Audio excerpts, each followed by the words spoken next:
Adlaw nga Biyernes karon mga kaigsuunan, petsa 7 sa bulan sa Oktubre tuig 2022. Ang pagbasa kinutlo gikan sa Ebanghelyo sumala ni San Lucas, Kapitulo 11, versikulo 15 ngadto sa 26. Apan pipila kanila miingon, si Beelzebul ang pangulo sa mga yawa, mao'y naghatag kaniya gahom sa pagpahawa kanila. Diay uban nga buot mo bitik kaniya, mao nga mihangyo sila kaniya sa paghimog usa ka milagro aron pagpaila nga siya pinadala sa Dios.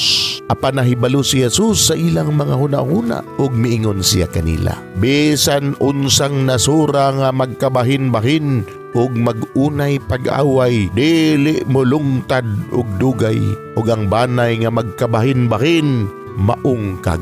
Busa kon diha usab sa gingharian ni Satanas, may mga pundok nga nag-unay ug away, unsaon man paglungtad sa maong gingharian.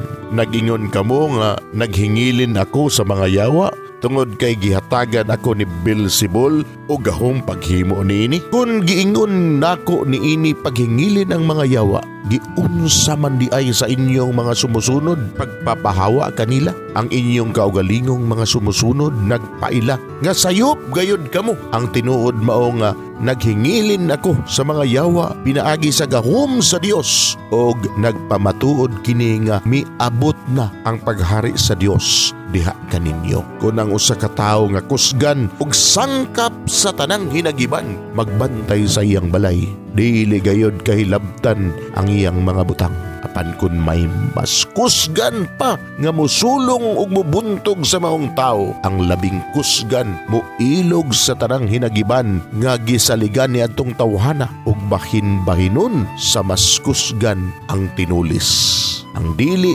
dapig kanako batok gayud kanako, ug ang dili mutabang kanako sa pagtigom nagpatibulaag.